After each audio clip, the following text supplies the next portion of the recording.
Good evening, Blue Nation. Here we are again, and we're going to be talking about the Everton City game at the Dixie the other night. I am going to apologise in advance. My work schedule, I'm not able to get this one out on time, so hopefully you guys are going to be listening in a couple of days' time. Okay, so quick shout out to our mate Chris Darricott at We Are Everton on YouTube. Big fan of the channel. Go by, guys. Give him a little bit of love and tell him that Nick, Carl, and Marco from MBP sent you. Talking about Carl and Marco, tonight we are a man down. There is Carl and I. How are you, mate? Yeah, so mate. That's good to hear, mate. We have lost Marco this evening. So it was a game of two halves, basically. All City in the first half, all Everton in the second half. Another fucking joke of a penalty VAR decision, quote unquote. And a nice controversial late equaliser for Manchester City. So let's get into it. 4-2, 3-1. Pickford between the sticks. Jake O'Brien, Tarkowski, Michael Keane, Mikolenko across the back, Jimmy Garner, Timmy Inabunam in the middle, and then the front three. Merlin Roll, nice to see him make an appearance. He had a good game as well, by the way. Keenan Dewsbury Hall in the middle, Ilian and Jai on the other side, all backing up Beto. So I think my summary, I'm not sure what Carl's going to be saying, but my summary for the first half isn't going to be a great deal, to be honest. It was dominated by Manchester City. Plenty of early chances for the away side. And Semenyo, Antoine Semenyo, I think his name is, he could have had a couple of goals inside the first 20 minutes, to be honest. Keenan Dewsbury Hall, he had a shot blocked on 25 minutes. He actually hit it quite well, to be fair. The defender got across and it deflected off and went out for a corner. And then a lovely little run and a cross from Merlin Roll. Not only missed Beto, it ended up going behind him. I think as the ball come across, I think Donnarumma got down and got a hand to it, which steered it past and behind Beto on the far post. And that was about it, really, before a well-deserved, and I'm going to say well-deserved goal for Manchester City that broke the deadlock. It was Cherky. He passed the ball through to Doku on the edge of the D. He just took it. It was a worldie, to be fair. He took a step inside and he just unleashes a fucking laser from 20 yards into the top corner. A deserved 1-0 lead for City. Half-time, Everton 0, Manchester City 1. Carl, have you got many thoughts on that shit first half? Much the same, mate. We defended solidly, as I thought we would. Against any team, we defend solidly. Against most teams, it's hard to break us down. But as you say, I think at one point the stats came up with within a 5-minute period, they had 97% possession, which is unheard of by any team. So it just shows how dominant City were. You know, we defended, as you say, didn't create much, created a couple of chances, hard chances. You know, Beto with a cross from Roll, who was unlucky, it went behind him.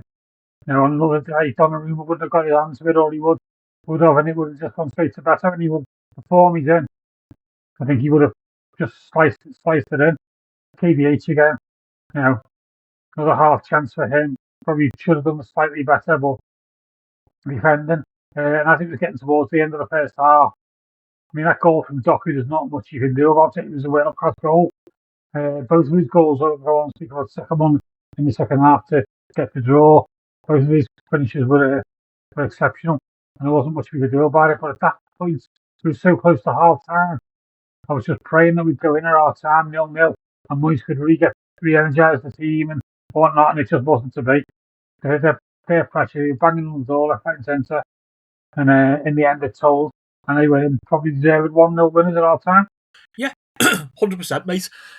Let's go to our sponsor, the amazing Andy's Man Club, and then we'll come back and we'll properly chew the fat over what was like the game, really, the second half. Life is hard, and we all have bad days. There are times when we feel we can't cope.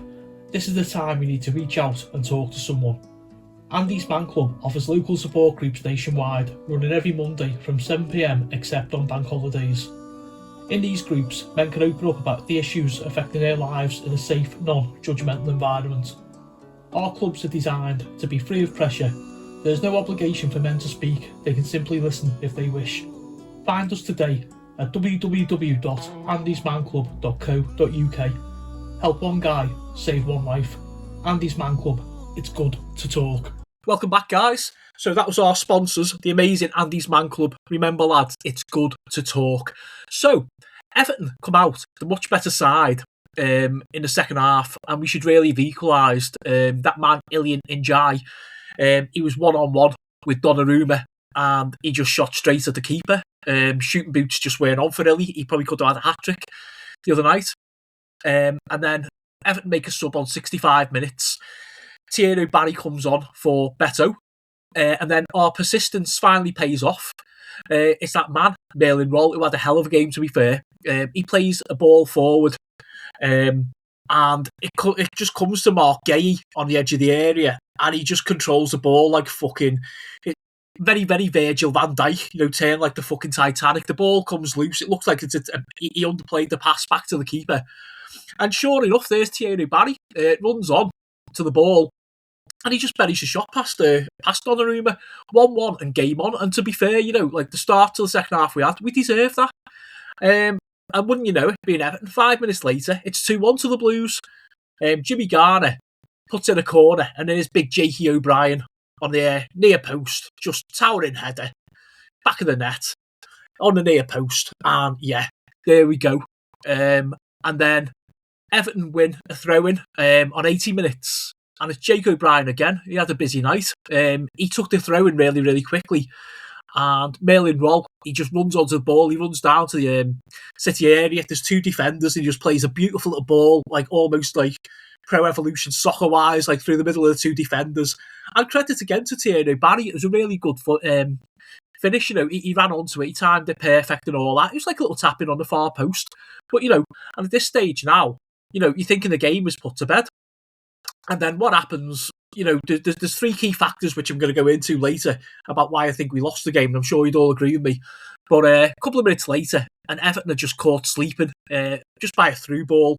I can't remember off the top of my head who played it, but it comes through, Haaland picks it up, and he just fucking runs onto it. And, I mean, could Pickford have done better? I don't know. Haaland is a lethal striker when he's on form, and he buried it. And it's 3-2, and you're still thinking, like, let's still go for these because they were there for the taking. And sure enough, 5 minutes to fucking go, and here come the Fs. Controversy arrives yet again. So we win a corner, little bit of hustle, little bit of bustle in the box, and fucking Merlin Roll is, I think one of the Everton players described it on Instagram as like a WWE move. He just basically just fucking threw him to the ground, Bernardo Silva, and there's no penalty. And I said to a mate of mine, a Newcastle fan in work, he was talking to me about it today, Alan, and he said to me, like, it should have been a penalty. And I just looked back at him and said, I don't know what a penalty is anymore. Because, like, Carl and I were having chat at half-time there during the sponsor advert, and we were both saying that if it would have been fucking City or anybody else, it would have been given. It was a fucking stonewall penalty. So another week, another bullshit fucking VAR decision. We're getting used to them now, aren't we? Every week we come on here, and I said to Carl, I said, we fucking end up moaning about it, but I'm not going to let the Premier League off. Premier League, corrupt as fuck. Go fuck yourselves, you pricks. Anyway, Everton then make a couple of late substitutions. Nathan Patterson comes on for a really, really, really hard-working Merlin Roll. It's a pity we haven't got Marco tonight, because Mark's been calling for Merlin Roll to get some time. Charlie Alcaraz comes on for the hard work, and Keenan Dewsbury Hall, and Harrison Armstrong for another one who had a good game, Timmy Inabunam. All that before City grab a late equaliser. The positive for City kind of thing, and for neutral football fans, it was another worldie from Doku on the edge of the area, and he just, it's laser guided. He just puts it in the top corner. No goal in the world had a chance at that. Jordan Pickford's a top keeper, and he was nowhere near it. Top corner, 3-3. Full time. Everton 3, Man City 3. Quickly, I think, given the goal up so soon to Erling Haaland to make it 3-2, if we could have held out for, let's say, another 10 minutes, I think we'd have had them in the bag. The fucking joke of a penalty, I'm still fucking raging, even after a couple of nights later. And obviously, I thought Fergie time was a thing when the great man retired, but, it stopped. But obviously, it appeared to me that they were waiting for fucking City to score.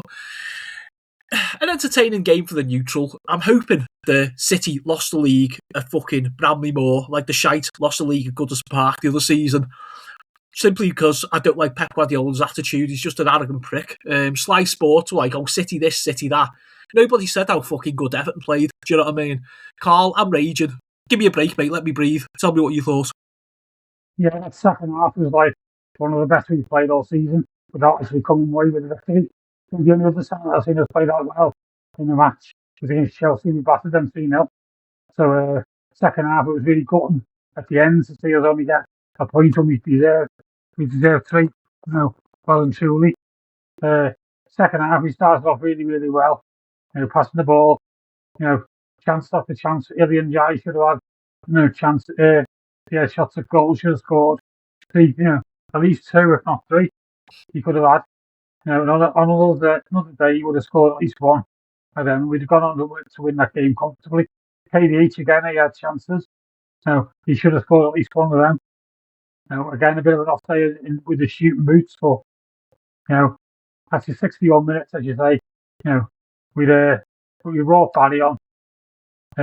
He gets the equaliser, cock up by Mark Gay, which you couldn't believe. At first, I thought it was offside, like you said, and then when I watched the replay back, seeing that Mark Gay had touched it, passed it towards the goalkeeper, and it was just a bit of intuition by the mercurial Tierno Barry. I thought he was absolutely brilliant for the cameo that he came on. I know he's had a lot of shit over the season, and a lot of people want him gone as soon as the season finishes. But he scored that as the 7th and 8th goal of the season this year, and he started off slow. Had he started off with goals and whatnot early on, then he could have ended up with at least 10, if not more, which would be a cracking first season for them kid. So that's 8 now. So hopefully they'll go on and get another 1 or 2 more before the end in the last 3 games. Get us the points that we need for Europe, and it might turn around for them because we don't need to look for 2 strikers in the summer. I think it's going to be hard enough just to get 1 prolific scorer.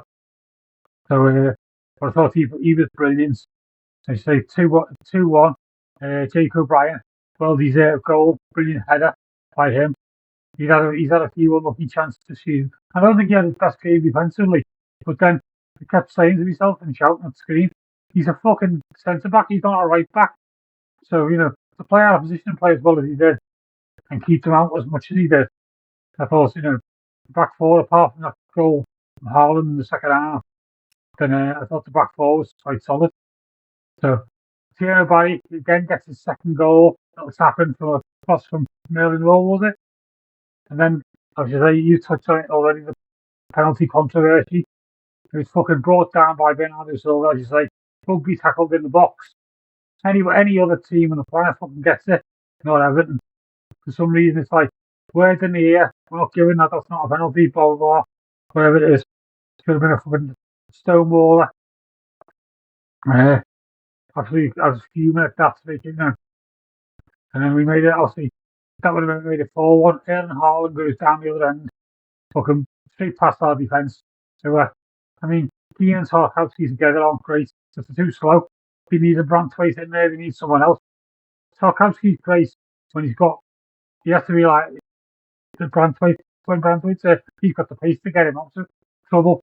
And if Brantwaite had played, I think we'd have kept that goal and he'd have covered it. So 3-2, I was holding on, praying, a few minutes to go.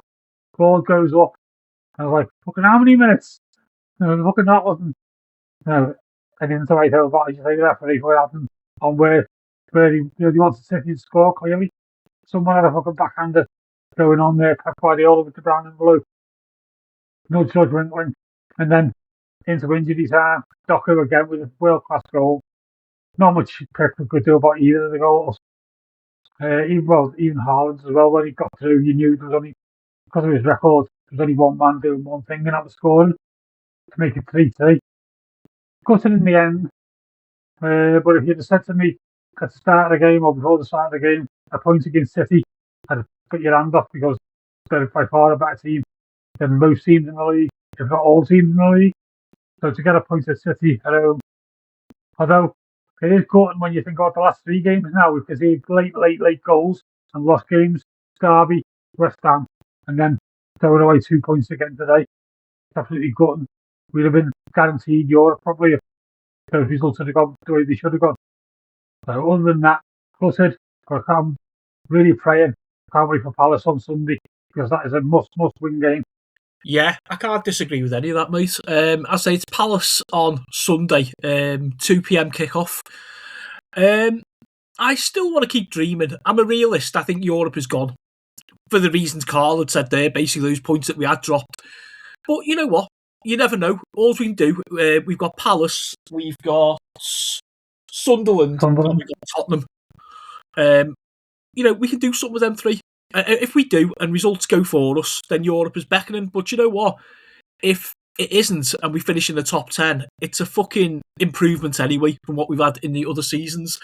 So we're going in the right direction. In Moyes, we trust. So let's leave it there then. Carl, lovely to catch up as always, mate. Yeah, mate, looking forward to the Palace pod now. Hopefully we can get a win. All right, we're going to leave it there, guys. We'll catch up with you after the Palace game, and hopefully we'll have Marco back with us as well.